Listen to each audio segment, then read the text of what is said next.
सुशील आणि शशांक हगवणेने शस्त्र परवान्यांसाठी खोटं शपथपत्र दिल्याचं उघड. खोटा भाडेकरार करून मिळवला शस्त्र परवाना.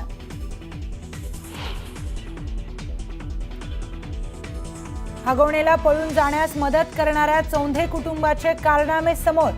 सुयश चौंधेंवर पत्नीने केला घरगुती हिंसाचाराचा आरोप, तर सुयश चौंधेंविरोधात महिला आयोगात तक्रार. केमिस्ट्रीचा गोल्ड मेडलिस्ट असलेला शास्त्रज्ञ निघाला ड्रग्सचा तस्कर. ठाण्यातील बिपिन पटेलला पोलिसांनी ठोकल्या बेड्या. उच्च शिक्षणाचा दुरुपयोग करून मोठ्या कंपन्यांमध्ये काम करून मिळवत होता ड्रग्स बनवण्याचं साहित्य.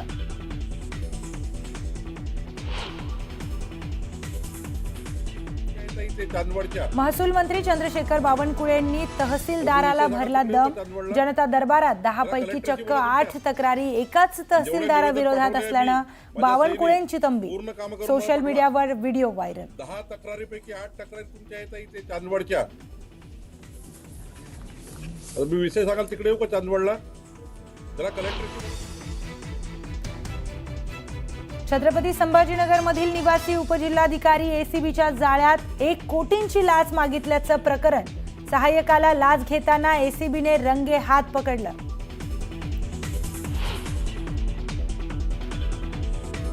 नाशिकच्या पाथर्डी परिसरात एका मार्केटिंग कंपनीच्या आउटलेटवर कृषी विभागाचा छापा. खत विक्रीचा परवाना नसतानाही विक्री केली जात असल्याचं समोर. कंपनीतून मोठ्या प्रमाणात खत जप्त.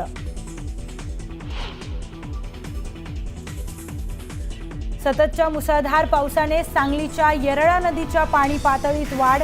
धरणावरील बंधाऱ्याचा दरवाजा उघडण्यासाठी जेसीबीची मदत. पाण्याचा प्रवाह वाढल्यानं नदीकाठच्या गावांना सतर्कतेचा इशारा.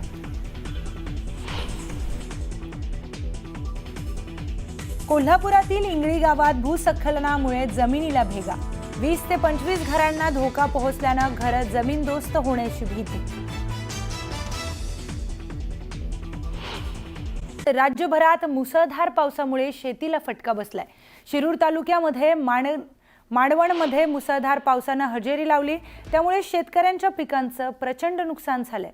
कलिंगड आणि फ्लॉवरचं देखील मोठ्या प्रमाणात नुकसान झालंय, तर शेतकरी यामुळे हवालदिल झालाय.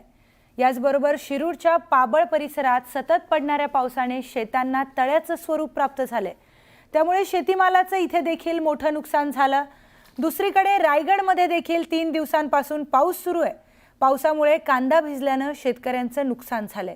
तर बीडच्या आष्टीमध्ये धामणगावमधील शेतकऱ्यांच्या केळीसह संत्रा बागेचं देखील मोठ्या प्रमाणात नुकसान झालंय. त्यामुळे इथले शेतकरी सुद्धा हवालदिल झालेत.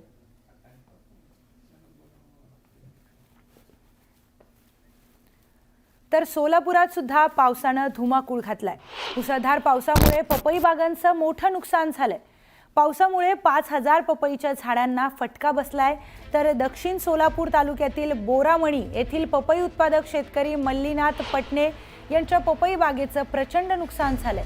5 एकर परिसरात लावलेली पपई बाग मुसळधार पावसामुळे भुईसपाट होण्याची वेळ आली आहे. पावसामुळे शेतकऱ्यांच्या हातातोंडाशी आलेला घास निसर्गाने हिसकावून घेतल्यानं बळीराजा मोठ्या आर्थिक संकटात सापडलाय. सरकारने आता आर्थिक मदत देण्याची मागणी या शेतकऱ्यांनी केली आहे. पपईचं 5 एकर लागवड केलं होतं, पण जे मे मध्ये जितकं पाऊस पडला, 16 दिवस झालं, 17 दिवस झालं रोज पाऊस आहे. त्या पावसामुळे माझं खूपच नुकसान झालेलं आहे. माझं आलेलं हातातोंडाला आलेलं घास हिरावून घेतलेलं आहे. मला आता लहान बाळाला जपल्यासारखं मी जपलो होतो. एवढं खर्च केलं होतं की या करताना याला 5 ते 6 लाख रुपये खर्च करून मी तयार केलेलं होतं. पण एवढं पाऊस अति होऊन माझं खूप मोठं नुकसान झालेलं आहे. तर अहिल्यानगर जिल्ह्यालाही मुसळधार पावसानं चांगलंच झोडपलंय.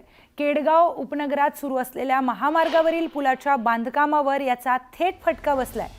पूल कामासाठी ठेवलेलं साहित्य सुद्धा या पावसामुळे वाहून गेलंय. तसेच झोपड्याही पाण्याच्या प्रवाहात वाहून गेल्या. या पावसामुळे नगर तालुक्यातील खडकी परिसरात अनेक घरांमध्ये पाणी शिरलंय. यावेळी तातडीनं स्थानिक प्रशासनानं धाव घेत या नागरिकांना सुखरूप बाहेर काढलं. नगर शहरात अचानक झालेल्या मुसळधार पावसामुळे अनेक भागांमध्ये पाणी साचलं. तर शहरातील अपुऱ्या ड्रेनेज व्यवस्थेमुळे नागरिकांच्या घरात पाणी शिरल्यामुळे आता स्थानिक नागरिक हैराण झालेत. अहिल्यानगर शहरांमध्ये झाडे कोसळून अनेक वाहनांचं देखील मोठ्या प्रमाणावर नुकसान झालंय, तर काही रस्ते अक्षरशः पाण्याखाली गेलेत.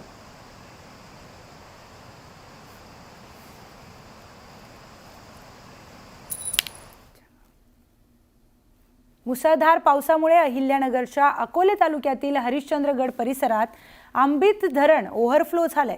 त्यामुळे मुळा नदी ओसंडून वाहू लागली आहे आणि 193 दशलक्ष घनफूट क्षमता असलेलं आंबीत धरण ओव्हरफ्लो होणार झालंय. तर अहिल्यानगर जिल्ह्यातील ओव्हरफ्लो होणारं हे पहिलंच धरण ठरलंय. सोलापूरला मुसळधार पावसानं झोडपलं, तर पावसामुळे सीना नदीच्या पाणी पातळीत देखील वाढ झाली आहे. वार्शीतील वैराग परिसरातील मुसळधार पावसामुळे नदी नाले ओसंडून वाहू लागल्यात, तर सीना नदीची उपनदी असणाऱ्या भोगवती नदीलाही पूर आलाय. सीना नदीवरील अनेक छोटे बंधारे पाण्याखाली गेलेत आणि त्यामुळे नदीकाठच्या गावांना सतर्कतेचा इशारा देण्यात आलाय.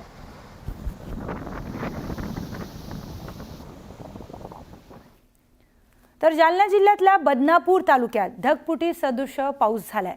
मागच्या काही दिवसांपासून जिल्ह्यात पावसाने थैमान घातलंय, त्यामुळे अनेक नद्यांना पूर आल्याचं बघायला मिळालं. बदनापूर तालुक्यातही पावसानं अक्षरशः झोडपून काढलंय. त्यामुळे सुकणा नदीला देखील पूर आलाय, तर शेतांना तळ्याचं स्वरूप प्राप्त झालंय.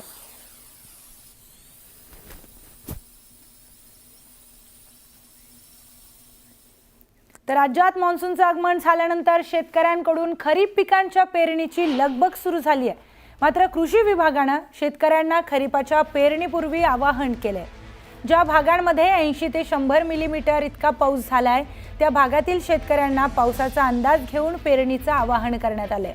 विशेषतः भात, मका, सोयाबीन या पिकांसाठी 80 ते 100 मिलीमीटर पाऊस पेरणीसाठी पूरक असल्याचं अधिकाऱ्यांनी सांगितलं. कोणत्या काळात कोणत्या पिकाची पेरणी करावी याचंही वेळापत्रक कृषी विभागाकडून देण्यात आलंय.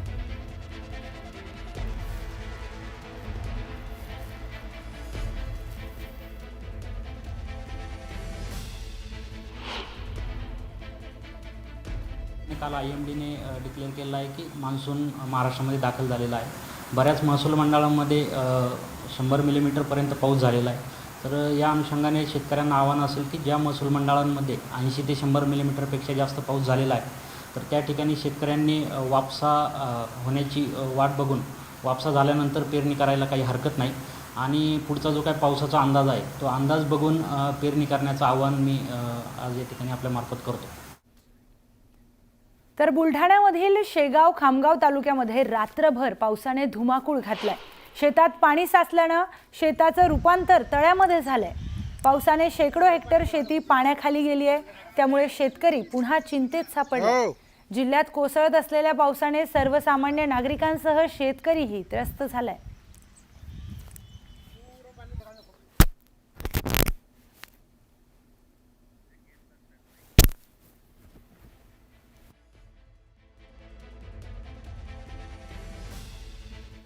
तर सिंधुदुर्ग जिल्ह्यामध्येही पावसाने जोरदार पाऊस झालाय, तर मात्र पावसामुळे शेतालाही फटका बसलाय. कुडाळ तालुक्यातील तळ्याचं टेंब, हुमरमळा, आनाव या क्षेत्रामध्ये 4 हेक्टर शेतातील भुईमूग तर नाचणी, चवळी या पिकांचं प्रचंड नुकसान झालं. हातातोंडाशी आलेला घास हिरावल्यानं शेतकरी आर्थिक संकटात सापडलाय. तर प्रशासनानं तातडीने मदत करण्याची मागणी शेतकऱ्यांनी केली आहे.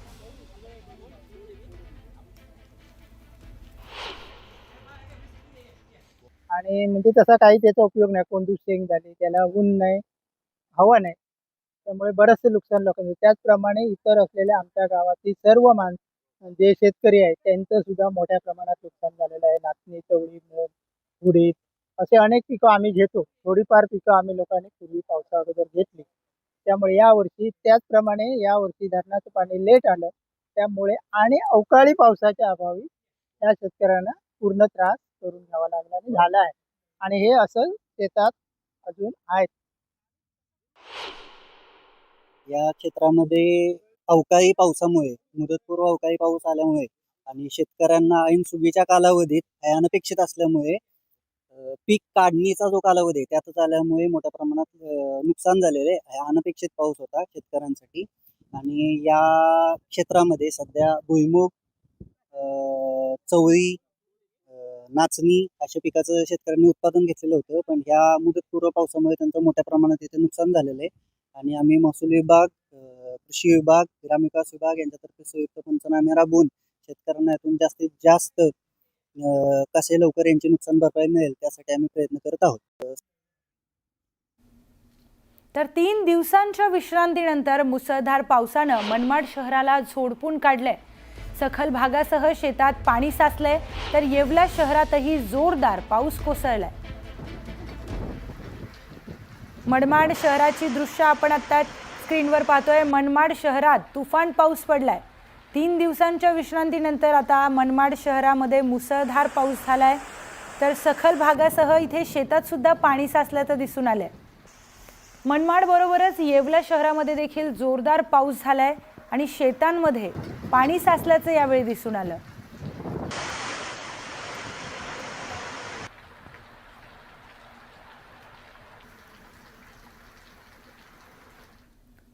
तर धाराशिव मराठवाड्याचं मिनी महाबळेश्वर म्हणून ओळखला जाणारा येडशी इथला रामलिंग अभयारण्यातील रामलिंगाचा धबधबा पावसानं कोसळू लागलाय.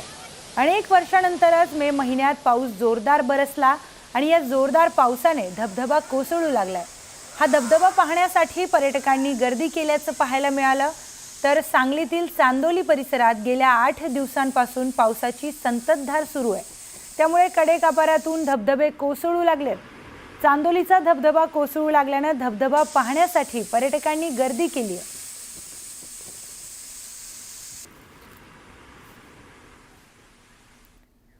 तर मराठवाड्यासह कोकणातही मुसळधार पाऊस कोसळत असल्यानं मे महिन्यातच अनेक भागातले धबधबे कोसळू लागलेत. सिंधुदुर्ग जिल्ह्यातील कणकवलीमधील सावडाव धबधबा प्रवाहित झाला असून पर्यटक इथे वर्षा पर्यटनाचा आनंद घेत आहेत. मुंबई गोवा हायवे जवळच हा धबधबा असल्यानं इथं पर्यटक मोठ्या संख्येने गर्दी करतात.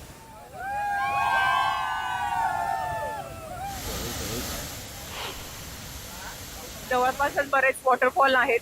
मग मी सर्च केला की हा सावडावचा जो धबधबा आहे हा खूप छान आहे, म्हणून तिथे आम्ही मुलांना घेऊन असंच विजिट करण्यासाठी आलो. आणि आल्यानंतर तो प्रवाह, त्या पाण्याचा प्रवाह आणि तो धबधबा बघून अगदी मन तृप्त झालं. असं वाटलं की आल्यानंतर खूप छान वाटलं की आणि हे असं एक पर्यटन स्थळ म्हणून डेव्हलप झालं पाहिजे असं वाटतं. आम्ही इथे आलो थोडाच वेळ झाला, 1-1.5 तास झाला असेल, पण इकडचं ते दृश्य बघून आम्हाला इतका आनंद वाटतोय की आम्हाला इथे आल्याचं काहीतरी फळ मिळालं, जेणेकरून आम्ही असेच निराश होऊन परतून जाण्यापेक्षा आता आम्ही म्हटलं आता आम्ही 8-10 दिवस इथे आहोत तर सर्व वॉटरफॉल आम्ही फिरूनच इथून जाणार आहोत.